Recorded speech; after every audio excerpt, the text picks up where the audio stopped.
Hello, hello, hello. Happy Wednesday. Okay, so did you know that updating your beneficiary designations can be the most important step in securing your estate plan?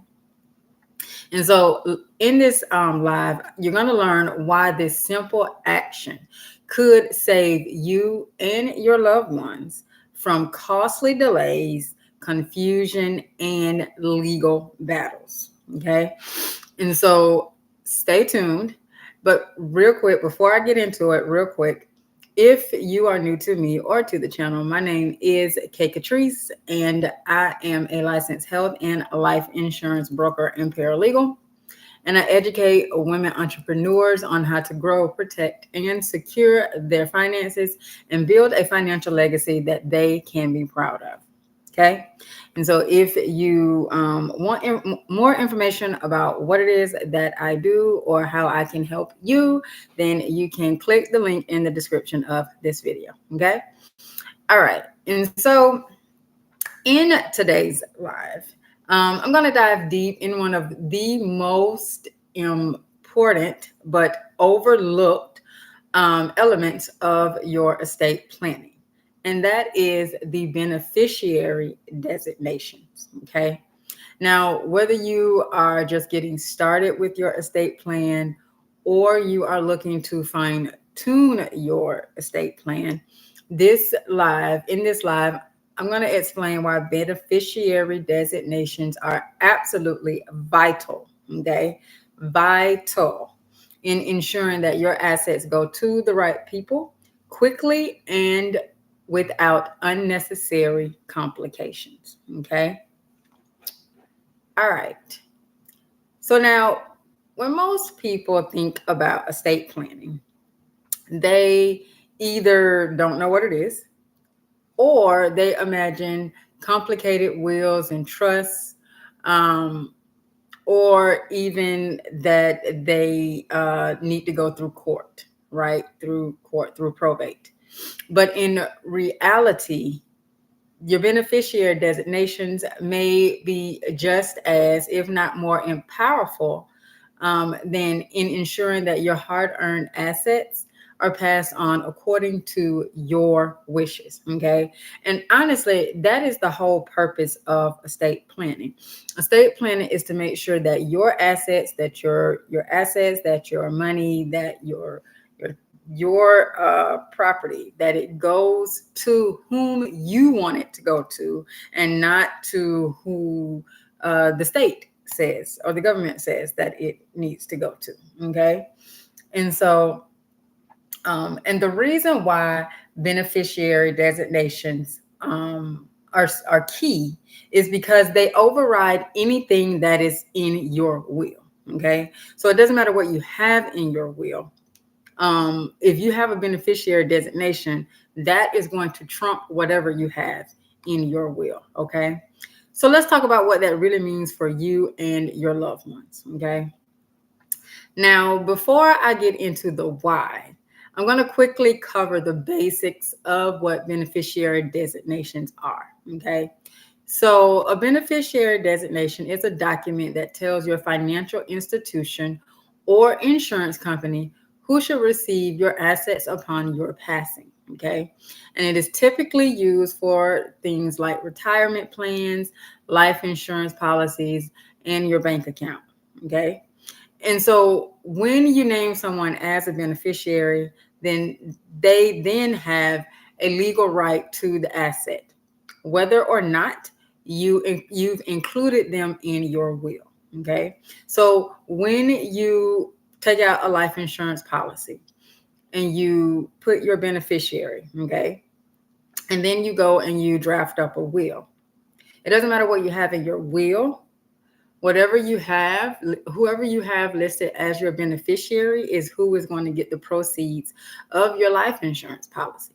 So it's very important that you keep those updated, which I'm going to talk about a little later in the live. Okay. And so this is a huge advantage when you want to make sure that certain assets go directly to the right person without delay. Okay.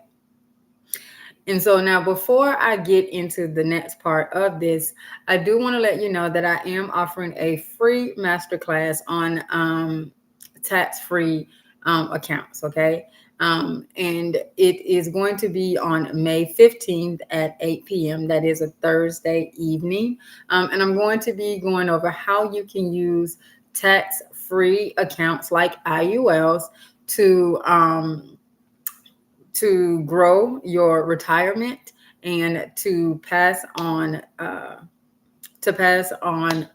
your assets and finances to your loved ones without having to pay taxes. Okay. And so if you want to get in on that masterclass and learn how you can use IULs, then you can register at the link. The link will be in the description of this live. Okay. All right. So, why are beneficiary designations so crucial? Okay.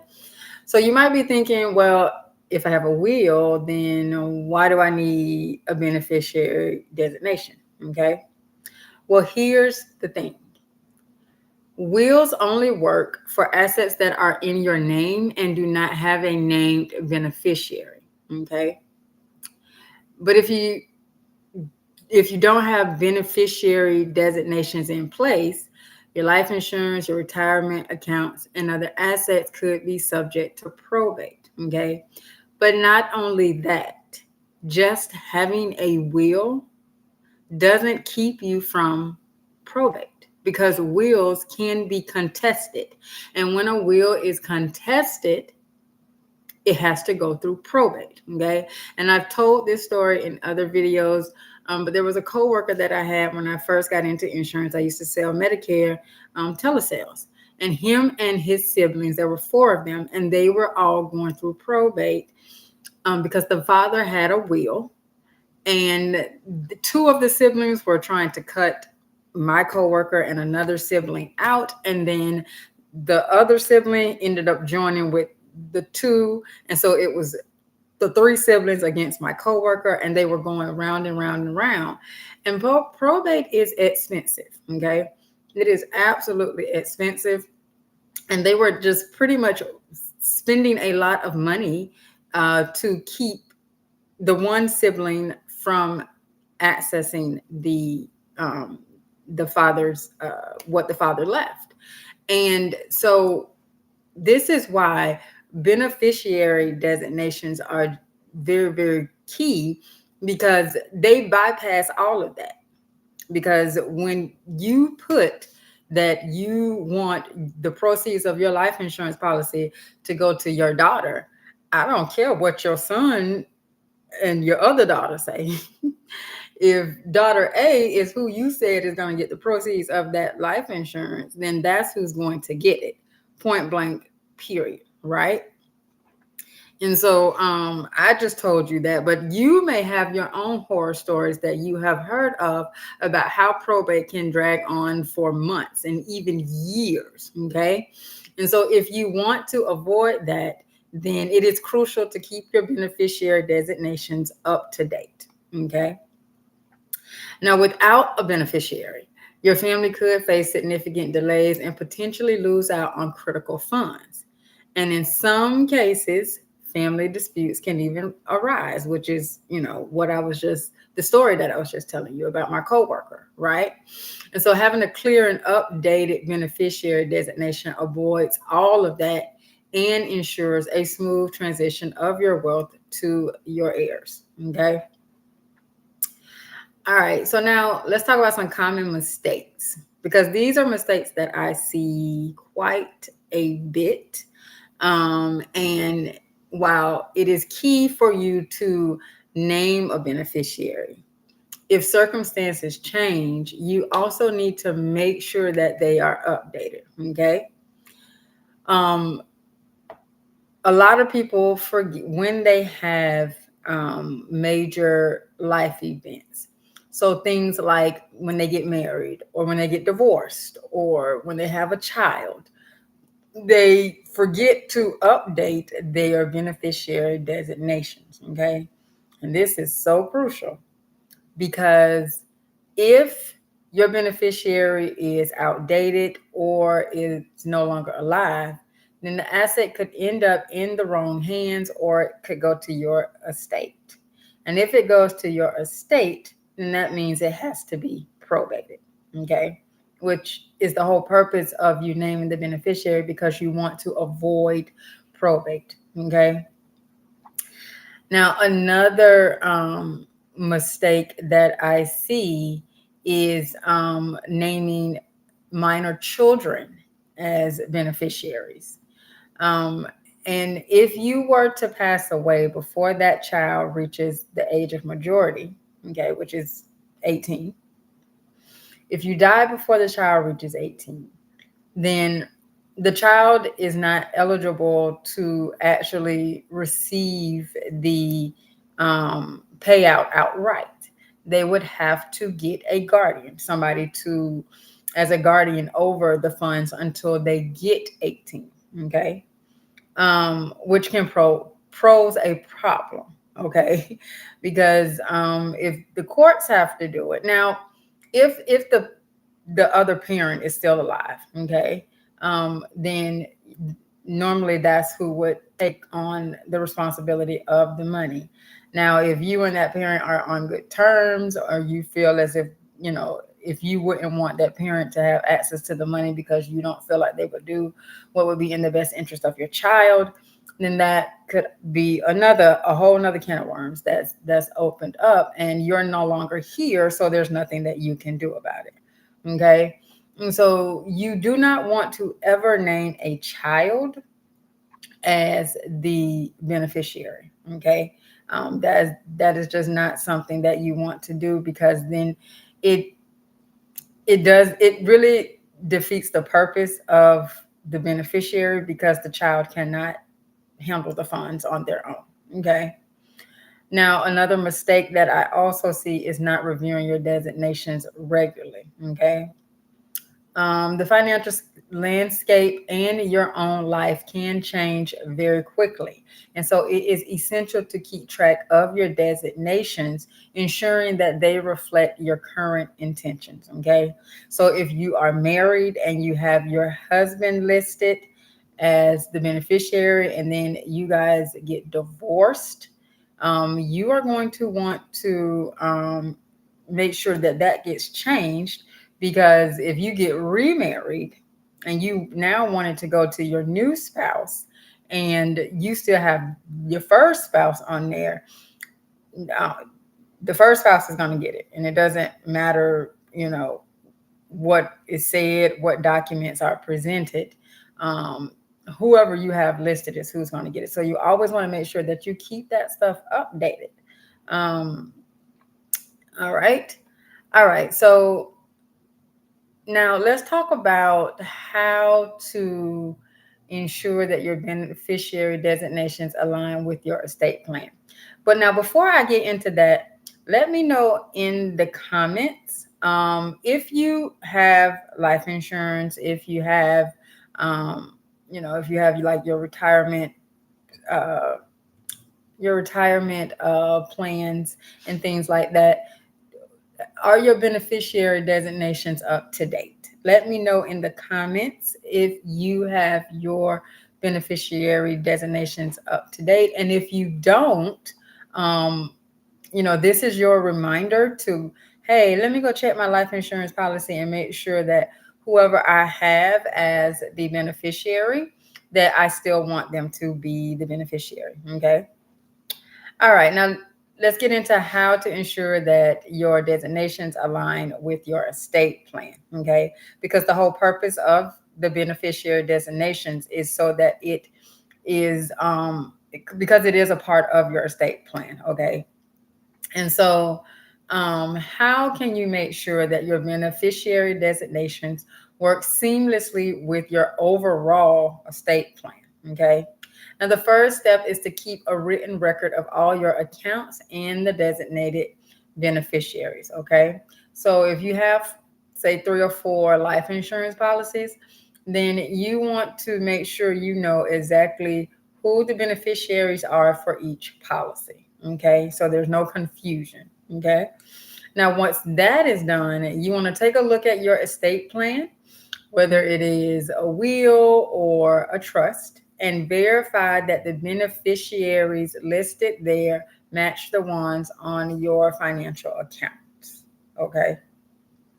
Now, you also want to be sure to consult with an attorney, or if you're working with a certified estate planner, um, to make sure that your designations fit into your larger overall financial goals and strategies. You can also, when it comes to life insurance, you can reach out to your insurance agent, and let them know, say, hey, I want to kind of update my beneficiaries, and they will, assist you with that process. Okay.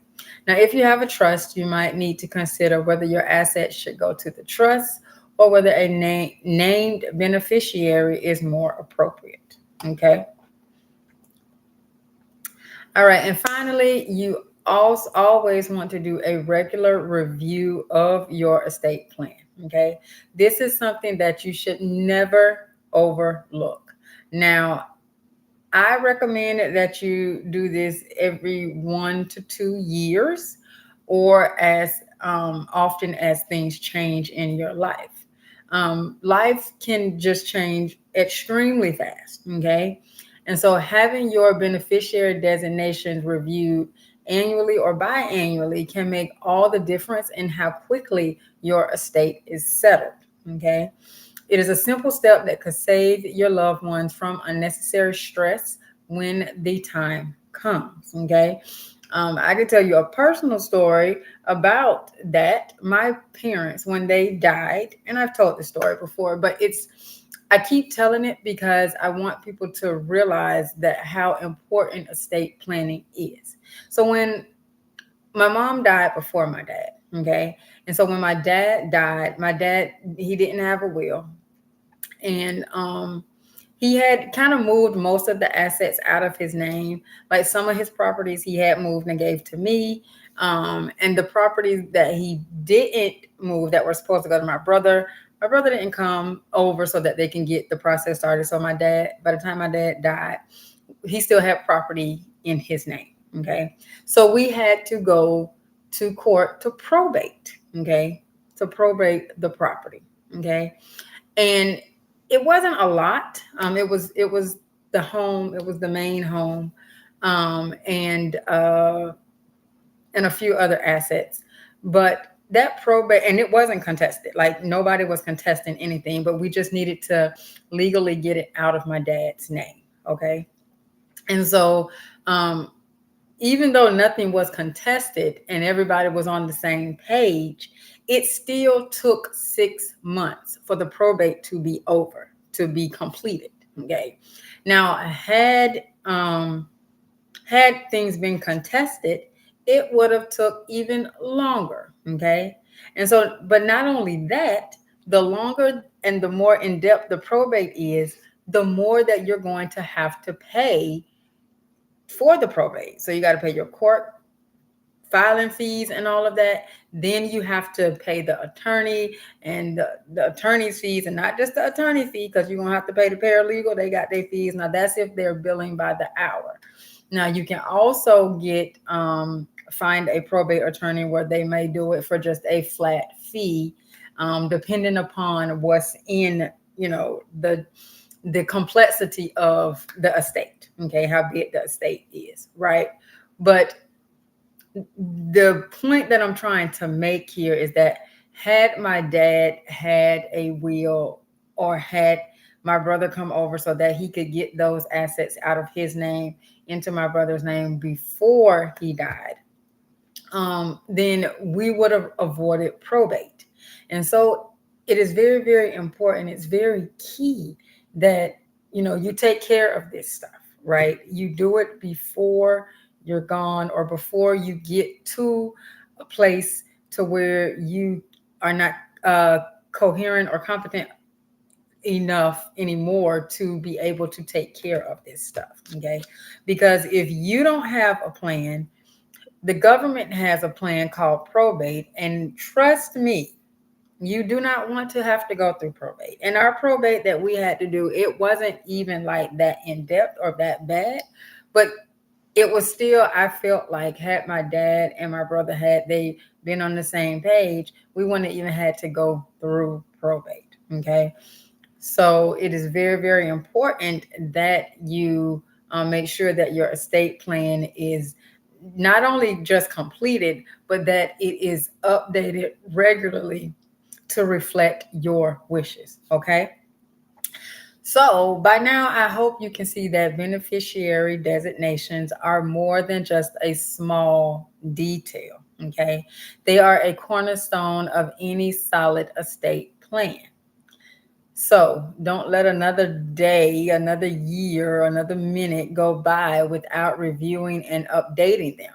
And if you haven't started your estate planning, then you need to go ahead and do so now. Okay. Because nobody knows when they're dying. Nobody has a timetable and knows when they're going to, leave here. But we all know we're leaving. So you might as well get your stuff, start getting your stuff in order now. Okay. Remember, this is about ensuring that your loved ones get the financial support they need without delays, without confusion, and without unnecessary legal hurdles. Okay. All right. And so, if you have made it this far, thank you so much for watching. I so do appreciate you. My goal is always to provide practical, actionable financial advice to help you to take control of your future. And so, if you would like to book a consultation with me to discuss your insurance, retirement, or estate planning needs, you can do so using the link in the description of this video. Also, don't forget the master class is going to be on May 15th at 8 p.m. Where I will be going in depth on IULs and how you can use them to secure your retirement. Okay, tax free. Now, if this live helped you, please do give it a thumbs up and share it with your business bestie, who they could also use this info, and also subscribe if you enjoyed the content that I provide on this channel.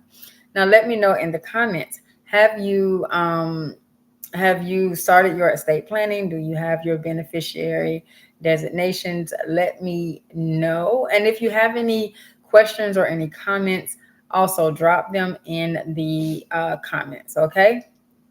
All right. And that's what I have for you in this live. And I will see you on the next one. And remember that the way to secure your financial future is to protect it now, because no one is coming to save you. Okay. Have a good one.